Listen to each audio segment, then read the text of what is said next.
Hi hello ನಮಸ್ಕಾರ ಸ್ನೇಹಿತರೆ. ಕೊನೆಗೂ ಇಲ್ಲಿ ಭಾರ್ಗವಿ ಮತ್ತೆ JP ಪಾಟೀಲ್ ಇಬ್ಬರ ನಡುವೆ ಮತ್ತೆ ವಾಕ್ಸಮರ ಶುರುವಾಗಿದೆ.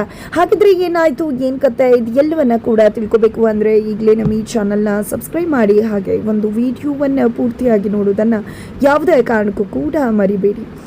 ಇಲ್ಲಿ JP ಪಾಟೀಲ್ ಅವರು ತನ್ನ ತಮ್ಮ ಜಗನ್ ವಿರುದ್ಧ ಕೇಸ್ ಹಾಕಲಿಕ್ಕೆ ಒಪ್ಕೊಳ್ಳೋದಿಲ್ಲ. ಆದರೆ ಇಲ್ಲಿ ಭಾರ್ಗವಿ ಮತ್ತೆ ಅರ್ಜುನ್ ಇಬ್ರು ಕೂಡ ಜಗನ್ ವಿರುದ್ಧ ಕೇಸನ್ನ ಹಾಕಿದ್ದಾರೆ. ಇದರಿಂದಾಗಿ JP ಪಾಟೀಲ್ ಕೆಂಡವಾಗಿದ್ದಾರೆ. ಯಾಕಂದ್ರೆ ತನ್ನ ತಮ್ಮ ತಾನೇ ಆ ಒಂದು ಮನೇನ ಮೇಲೆ ಆಸೆ ಇಟ್ಕೊಂಡಿದ್ದಾನೆ, ಅಂದ್ರೆ ಅವನೇ ಇಟ್ಕೊಳ್ಳಿ ಅಂತ ಹೇಳಿದ್ರು. ಬಟ್ ಯಾವಾಗ ಜಗನ್ ಮತ್ತೆ ಸಾಕ್ಷಿಯ ಒಂದು ಆರ್ಭಟ ಜೋರಾಯಿತು, ಆ ಕ್ಷಣನೇ ಭಾರ್ಗವಿ ಮತ್ತು ಅರ್ಜುನ್ ತಮ್ಮ ನಿರ್ಧಾರವನ್ನು ಬದಲಾಯಿಸ್ತಾರೆ. ಅವ್ರಿಗೆ ಸರಿಯಾಗಿ ಪಾಠ ಕಲಿಸ್ಲೇಬೇಕು ಅಂತ ತೀರ್ಮಾನ ಮಾಡ್ಕೋತಾರೆ. ಅದೇ ಕಾರಣಕ್ಕೆ ಅವ್ರ ಮೇಲೆ ವಕಾಲತ್ತನ್ನು ಕೂಡ ಹಾಕ್ತಾರೆ. ಆಲ್ರೆಡಿ ಜಸ್ಟ್ ಭಾರ್ಗವಿ ಹಾಕಿದಂಥ ಒಂದೇ ಒಂದು ವಕಾಲತ್ಗೆ ಹೆದರ್ಕೊಂಡಿರ್ತಕ್ಕಂಥ ಜಗನ್ನ ನಾಲ್ಕು ಲಾಯರ್ಗಳನ್ನ ಇಟ್ಟಿದ್ದಾರೆ. ಲಾಯರ್ಸ್ಗಳೇ ಅನ್ಕೋತಾರೆ 4 ಜನ ಇಟ್ಟಿದ್ದಾರೆ ಅಂದರೆ ಇವ್ರದ್ದೇನೋ ಇಲ್ಲೀಗಲ್ ಡಾಕ್ಯುಮೆಂಟ್ಸ್ ಇರಬೇಕು ಅಂತ. ಬಟ್ ಡಾಕ್ಯುಮೆಂಟ್ಸ್ ಕೂಡ ತುಂಬಾ ಕ್ಲಿಯರ್ ಆಗಿದೆ, ಲೀಗಲ್ ಫುಲ್ ಆಗಿದೆ. ಬಟ್ ಆದರೂ ಕೂಡ 4 ಜನ ಲಾಯರ್ ಯಾಕಪ್ಪ ಅಂತ ಹೇಳಿ ಅವ್ರಿಗೆ ಅನ್ಸುತ್ತೆ. ಬಟ್ ಯಾಕೆ ಅನ್ನೋದು ನಂತರ ಗೊತ್ತಾಗುತ್ತೆ. ಬಿಕಾಸ್ ಅವರ ವಿರುದ್ಧ ಇರುವುದು ಭಾರ್ಗವಿ ಅಂತ ಹೇಳಿ ಭಾರ್ಗವಿಗೆ ಅನ್ಸ್ಬಿಡುತ್ತೆ. ಜಸ್ಟ್ ಒಬ್ಳು ಭಾರ್ಗವಿಗೋಸ್ಕರ 4 ಜನ ಲಾಯರ್ ಅಂತ. ಜಸ್ಟ್ ಒಂದು ವಕಾಲತ್ಗೆನೆ ಜಗನ್ ಇಷ್ಟು ಹೆದರಿ ಬಿಟ್ಟಿದಾರಲ್ಲ, ಖಂಡಿತವಾಗ್ಲೂ ಕೇಸ್ ಅನ್ನೋದು ನಂದೇ ಆಗತ್ತೆ, ಖಂಡಿತ ಈ ಒಂದು ಕೇಸಲ್ಲಿ ಜಯ ನಮಗೆ ಸಿಗತ್ತೆ ಅಂತ ಹೇಳಿ ಭಾರ್ಗವಿಗೆ ಅನ್ಸುತ್ತೆ. ಜೊತೆಗೆ ಇಲ್ಲಿ ಜಗನ್ನ ಕಾಲನ್ನ ಕೂಡ ಭಾರ್ಗವಿಗೆ ಎಳಿತಾರೆ, ಜೊತೆಗೆ ಎಚ್ಚರಿಕೆಯನ್ನ ಕೊಡ್ತಾರೆ ಕೂಡ.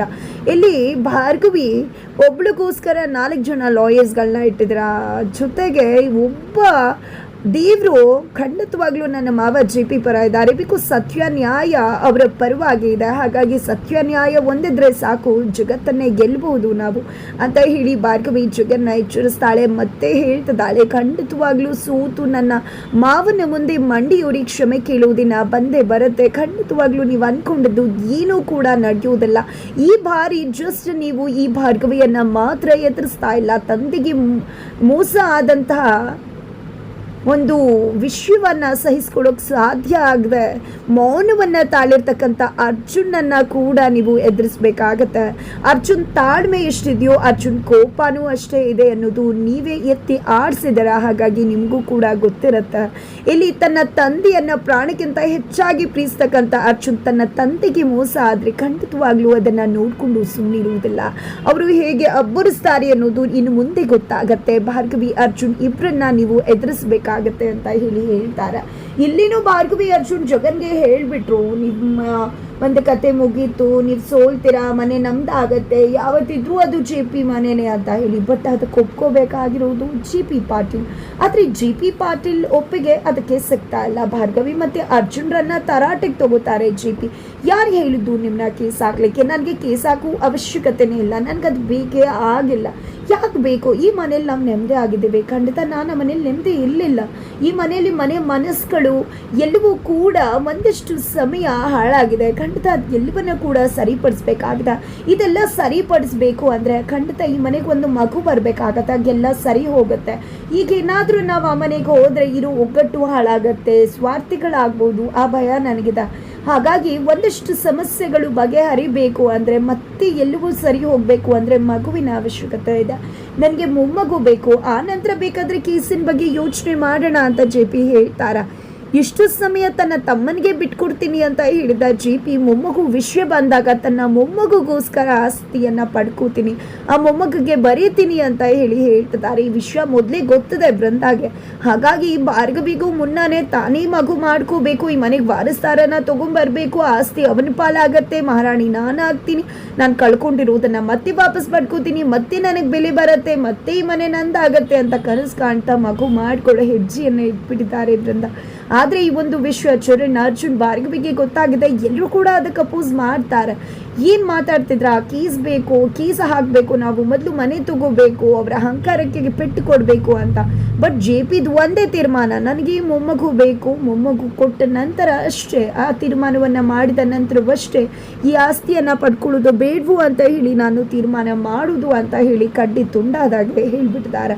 ಇತ್ತ ಕಡೆ ಅರ್ಜುನ್ ಮತ್ತು ಚರಣ್ ಇಬ್ಬರು ಕೂಡ ಈ ಒಂದು ವಿಷಯವನ್ನು ಒಪ್ಕೊಳ್ಳೋದಕ್ಕೆ ರೆಡಿ ಇಲ್ಲ. ಬಿಕಾಸ್ ಈ ಒಂದು ಪರಿಸ್ಥಿತಿಯಲ್ಲಿ ಅದರ ಅವಶ್ಯಕತೆ ಇಲ್ಲ ಅಂತ ಹೇಳಿ ಅವ್ರಿಗೆ ಅನ್ನಿಸ್ತದೆ. ಬಟ್ ಬೃಂದಾ ಮತ್ತು ಭಾರ್ಗವಿ ಇಬ್ಬರು ಕೂಡ JP ಹೇಳಿದಂಥ ಮಾತನ್ನು ಸೀರಿಯಸ್ ಆಗಿ ತಗೊಂಡಿದ್ದಾರೆ. ಹಾಗಾಗಿ ಚರಣ್ ಹತ್ರ ಬೃಂದಾ, ಅರ್ಜುನ್ ಹತ್ರ ಭಾರ್ಗವಿ ಮಗು ವಿಷಯವನ್ನೇ ಮಾತನಾಡ್ತಿದ್ದಾರೆ.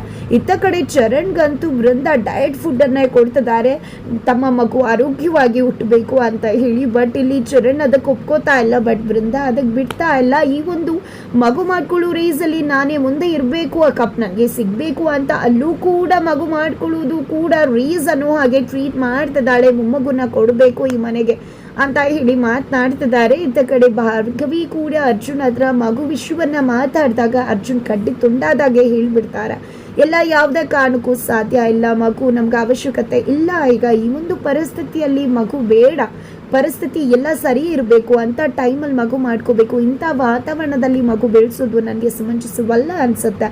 ಅಪ್ಪ ಏನೋ ಹೇಳ್ತಾರೆ, ಅಪ್ಪ ಹೇಳಿದ್ರು ಅಂತ ಹೇಳಿ ನಾವು ಅದ್ರ ಬಗ್ಗೆ ಯೋಚನೆ ಮಾಡ್ತಾ ಕೂಡ್ಲಿಕ್ಕೆ ಆಗೋದಿಲ್ಲ. ಹಾಗಾಗಿ ಮಗು ಬೇಡ ಅಂತ ಹೇಳ್ತಾರೆ. ಭಾರ್ಗವಿಗೆ ಅನಿಸ್ಬಿಡುತ್ತೆ, ಓ ಈ ಮನೇಲಿ ಬೇಡ ಅಂತ ಅನ್ನಿಸ್ತಿದೆಯೇನೋ ಅಂತ ಹೇಳಿ. ಬಟ್ ಅರ್ಜುನ್ ಅದನ್ನು ತಳ್ಳ ಹಾಕ್ತಾರೆ. ಹಾಗಲ್ಲ, ಪರಿಸ್ಥಿತಿ ಸರಿ ಇರಬೇಕಲ್ವಾ, ಮನಸ್ಥಿತಿ ಸರಿ ಇರಬೇಕಲ್ವಾ. ಈಗ ನಾವು ಅಪ್ಪನ ಕೇಸ್ ಬಗ್ಗೆ ಯೋಚನೆ ಮಾಡಬೇಕು, ಅಪ್ಪನ ಮನೆ ಕೊಡಿಸೋದ್ರ ಬಗ್ಗೆ ಯೋಚನೆ ಮಾಡಬೇಕು. ಅದನ್ನು ಬಿಟ್ಟು ಈ ರೀತಿ ಮಗು ಮಾಡ್ಕೊಳ್ಳೋದ್ರ ತಲೆ ಕೆಡಿಸ್ಕೊಳ್ಳೋದು ಖಂಡಿತ ನನಗೆ ಯಾಕೋ ಸರಿ ಅನ್ನಿಸ್ತಿಲ್ಲ.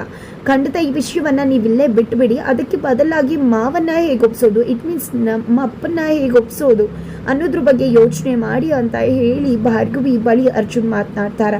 ಇತ್ತ ಕಡೆ ಬೃಂದಾ ಭಾರ್ಗವಿ ಮಗು ಮಾಡ್ಕೊಂಡ್ಬಿಟ್ರೆ ತನ್ನ ಬೆಲೆ ಹೊರಟೋಗುತ್ತೆ, ಅವಳಿಗೆ ಫಸ್ಟ್ ಆಗಿಬಿಟ್ರೆ ಏನು ಮಾಡೋದು ಅನ್ನೋ ಕಾರಣಕ್ಕೆ, ನೋಡು ಭಾರ್ಗವಿ ನೀನು ಚಿಕ್ಕವಳು, ನೀನು ಕೇಸ್ ಬಗ್ಗೆ ತಲೆ ಕೆಡಿಸ್ಕೊ, ಮಾವಂಗೆ ಮನೆ ಕೊಡಿಸೋದ್ರ ಬಗ್ಗೆ, ಆಸ್ತಿ ಬಗ್ಗೆ ಕೊಡಿಸೋದ್ರ ಬಗ್ಗೆ ತಲೆ ಕೆಡಿಸ್ಕೊ, ಈ ಮಗು ವಿಷಯವನ್ನ ನನಗೆ ಬಿಟ್ಬಿಡು, ನಾನು ದೊಡ್ಡವಳು, ಇದನ್ನೆಲ್ಲ ನಾನು ನೋಡ್ಕೋತೀನಿ, ಮೊಮ್ಮಗು ಬೇಕು ತಾನೇ, ಅದು ನನ್ನಿಂದ ಆಗತ್ತೆ, ನೀನೇನು ಯೋಚನೆ ಮಾಡಬೇಡ ಅಂತ ಹೇಳಿ ಆ ಒಂದು ರೇಸಿಂದ ದೂರ ಇಡ್ಲಿಕ್ಕೆ ಅಂತ ಹೇಳಿ ಬೃಂದಾ ಮುಂದಾಗ್ತಿದ್ದಾರೆ. ಫೈನಲಿ ಭಾರ್ಗವಿಗೆ ಮಗು ಬೇಕು, ಹಾಗಾಗಿ ಅರ್ಜುನನ್ನ ಪೀಡಿಸ್ತಾನೆ ಇದ್ದಾರೆ. ಬಟ್ ಇಲ್ಲಿ ಅರ್ಜುನ್ ಯಾವುದೇ ರೀತಿಯಲ್ಲೂ ಕೂಡ ಭಾರ್ಗವಿ ಮಾತನ್ನ ಒಪ್ಕೊಳ್ಳೋದಕ್ಕೆ ರೆಡಿ ಇಲ್ಲ. ಈ ಕಡೆ ಬೃಂದಾಗೂ ಕೂಡ ಮಗು ಬೇಕಾಗಿದೆ, ಹಾಗಾಗಿ ಚರಣ್ಣನ್ನ ಕೊಡಾಯಿಸ್ತಿದ್ದಾರೆ. ಬಟ್ ಚರಣ್ ಕೂಡ ಇದಕ್ಕೆ ಒಪ್ಕೊಳ್ಳೋದಕ್ಕೆ ರೆಡಿ ಇಲ್ಲ. ಫೈನಲಿ JP ಕೊಟ್ಟಿರ್ತಕ್ಕಂಥ ಆ ಒಂದು ಟಾಸ್ಕ್ ಗೆಲ್ಲುವುದಕ್ಕೆ ಭಾರ್ಗವಿ ಮತ್ತು ಬೃಂದಾ ಇಬ್ಬರು ಕೂಡ ಪೈಪೋಟಿಯಲ್ಲಿ ನಿಂತಿದ್ದಾರೆ. ಹಾಗಿದ್ರೆ ಖಂಡಿತವಾಗ್ಲೂ ಈ ಒಂದು ಟಾಸ್ಕ್ ಗೆಲ್ಲೋರು ಯಾರು, ಮೊದಲನೇ ಮೊಮ್ಮಗುವನ್ನು ಕೊಡೋರು ಯಾರು ಅನ್ನೋದನ್ನು ಕಾದು ನೋಡಬೇಕಾಗಿದೆ. ಅದರ ಜೊತೆಗೆ ಮೊಮ್ಮಗುಗೆ ಗೋಸ್ಕರ ಇಲ್ಲಿ JP ಕೇಸ್ ಹಾಕಲಿಕ್ಕೆ ಒಪ್ಕೋತಿದ್ದಾರೆ. ಫೈನಲಿ ಜಗನ್ ವಿರುದ್ಧವಾಗಿ JP ಕಣಕ್ಕಿಡುತ್ತಿದ್ದಾರೆ. ಕೋರ್ಟ್ ರೂಮಲ್ಲಿ JP ಪಾಟೀಲ್ ಮನೆಯ ಬಂಗಲೆಯ ಒಂದು ಮಹಾ ರಹಸ್ಯ ತೆರೆದುಕೊಳ್ತದೆ. ಆ ಒಂದು ಬಂಗಲೆಯ ರಹಸ್ಯ ತೆರೆದುಕೊಳ್ತಿದ್ದಾಗೆ ಜನಗಳು ನಿಜಕ್ಕೂ ಕೂಡ ಹೌಹಾರ್ತಾ ಇದ್ದಾರೆ, ಏನಿದು ಇಂಥವ್ರ ಮನೇಲಿ ಈ ರೀತಿ ಎಲ್ಲ ಆಗತ್ತಾ ಅಂತ ಹೇಳಿ. ಹಾಗಿದ್ರೆ ಏನಾಗಬಹುದು ಮುಂದೆ ಅನ್ನೋದನ್ನು ತಿಳ್ಕೋಬೇಕು ಅಂದರೆ ಮುಂದಿನ ವಿಡಿಯೋಗೆ ವೇಟ್ ಮಾಡೋದನ್ನು ಯಾವುದೇ ಕಾರಣಕ್ಕೂ ಕೂಡ ಮರಿ